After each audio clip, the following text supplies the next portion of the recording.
Well, hello, America. Today, it's kind of like Oprah. I've got a crowd of women here with us. We're talking a little bit about the founders, except not the men. We've had a bunch of white men. We've done 2 Founding Fridays on black men. Heroes, all of them. But what about the women? I have to tell you, this one, either the art was really, really bad back then, or they just had ugly, ugly people. Let me ask the audience on when did women get the right to vote? 1920. Yes, 1920. What would you say if I told you not true? Women could vote in the 1700s. Would anybody believe me? No. Yeah, you will by the end of the show. How about women serving in the military? Did women serve in the military? Yes. Yes, really? How do you know that? You know any names? Do you know any stories? Molly Pitcher. This woman. This is another example. This is another example of, well, let me show you this. This woman actually was in the military as well, I think, but she was impersonating a man, and I don't think she had to do an awful lot. But here's Molly Pitcher. She was commissioned by George Washington, and I wouldn't mess with her. I wouldn't mess with her. You're going to meet not just Martha Washington. Who knows anything about Martha Washington? Did Martha Washington travel with George Washington during the war? No? She was actually about 50% of the time on the battlefield. She was with, did anybody know what she did? Yes, she knitted. She knitted? Kind of. She knitted, but she actually, you know, you always hear the story that Valley Forge was awful, and, you know, they didn't have shoes. When I really read the accounts of Valley Forge, it was way beyond shoes. They didn't have pants. They didn't have shirts. Some of them, I mean, were naked out in the winter. And Martha Washington would come up and she would make them clothing. That was her service. But you wouldn't think, you'd think, okay, maybe, you know, a woman was sewing. But not necessarily that, and certainly not voting. What happened to our history? You'll see tonight, that is the big question on all of it. I mean, how many of you guys have been watching the Founding Fridays? Have you learned amazing things that you're like, how do I not know that? Does anybody have an explanation on why we didn't learn this stuff yet? Anybody have a theory on why isn't this stuff being taught? Is it important stuff or is it just frivolous? So why is it left out? I think it could be that, was somebody going to say something? It's intentionally left out. Could be intentionally left out for power reasons. Could be just neglect of history. I mean, how many of us have really neglected our own history? I can't figure out why some of this stuff is left out. I will tell you that voting, we're going to start with voting, I think, on what happened to a woman's right to vote. You'll see, as is almost all of the problems, politics. Let me bring in our guest. David Barton is here. David is, I think, the most important man in America right now. How are you, David? Thanks, man. Good to be with you. He's with Wall Builders. He has authored the book, The Wives of the Signers. Also with us is Jane Hampton Cook. She is the author. How are you?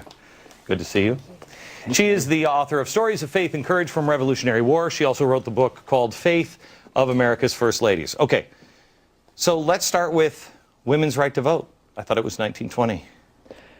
The revolution changed a lot of things. It changed the relationship we had politically, but it also changed a lot of cultural things, as we've seen on other Founders Fridays with black founding fathers. At that point in time, suddenly a lot of the founding fathers were able to express themselves as abolitionists, which they couldn't do under the British law. Same with women. 1776, we wipe out 13 British governments. We got to go create new governments. So the founding fathers from New Jersey who signed the Declaration, they went back, started writing their own state constitution as they did in other states. New Jersey, they wrote into the Constitution the right for women to vote. So women started voting in New Jersey in 1776. And that was a right that the founding fathers put into the documents. And women had voted in colonial America before that as well. In Pennsylvania, back in the French and Indian War, etc., but they put it in But Constitution. all right, but it wasn't in Pennsylvania. Was it a constant? It was not constant. Interestingly enough, the voting rights were tied a lot of times to ownership of property. If you own property, you could vote. And it makes a lot of sense. I mean, being from Texas, our schools are funded by property taxes. Mm-hmm. The deal is we who own property pay the taxes for everybody who goes to school, but the problem in Texas is 47% of people own property, the other 53 don't. So you've got a majority of people telling the property owners what we're going to pay for taxes to support the kids. And the Founding Fathers said, wait a minute, you shouldn't be able to tell people what to do with their own property if you don't have a vested interest in losing your own property. So you had to be a property owner to vote. Now, they made it easy. In Pennsylvania, you could buy a land for 1 penny an acre. They wanted you to be a property owner. But once you had it, that affected the way you thought about telling people what to do with their property. So the property rights concept was tied to, so women could vote if they owned property, but a lot of times being married, the husband's property is in the husband's name. But if the husband died and the woman inherited the property, she could vote. So property owners could vote. It's the problem really with like rental cars. Yeah. If you ever, Yeah. I mean, I just want Hertz to know, me, I rent a car, I watch it like it's my own. But others who will remain nameless might not. You know, you have your own car, you kind of drive it, and That's you're right. like, you park it in the back of the parking lot. You know, you park up next in any jalopy if it's not your car. And so that was. Now, it was that way in New Jersey. New Jersey, the constitutional provision was anyone who was worth 50 pounds money. Could vote. So it wasn't just straight out every woman gets to vote. It wasn't straight out every man could vote. It was if you had some worth, you That's could after vote. 1776. 1776. When did it go away? It went away in 1809. That's a long time. That's a long time. Were they the only state that did it? The only one constitutionally that did it. There were other states where you had some voting provisions, but the only one constitutionally that did that.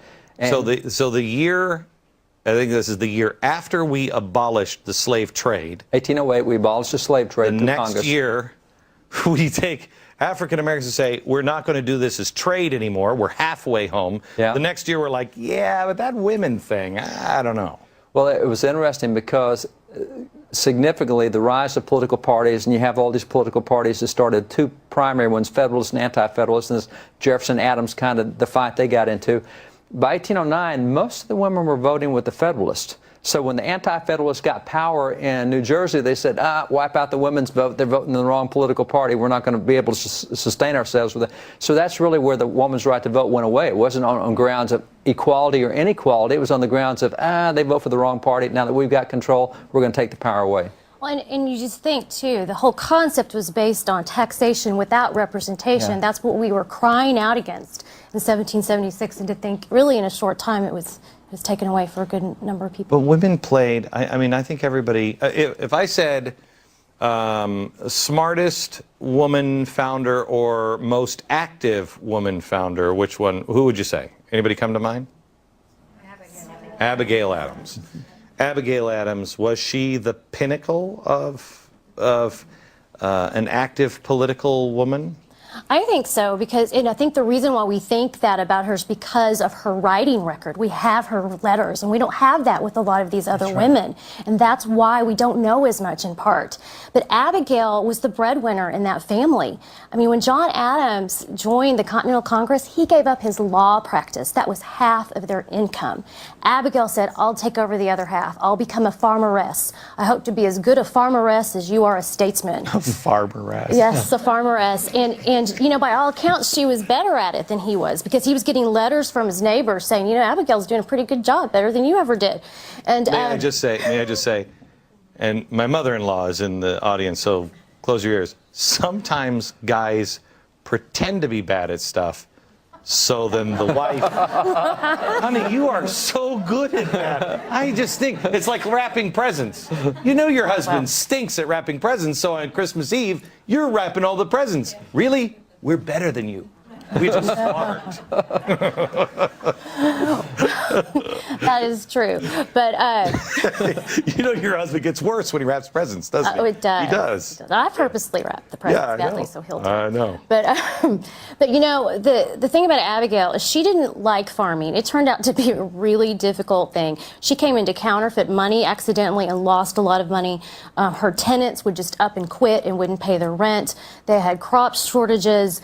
It was really, really hard work. She was pretty much a by herself, though, wasn't she? I mean, John. She had her kids with her, and Yeah, she one of was the working interesting alone. things is the writings of John Quincy Adams talking about what he did with his mama and how they were on the hill overlooking Bunker Hill when the battle went on, and the burning of Charleston.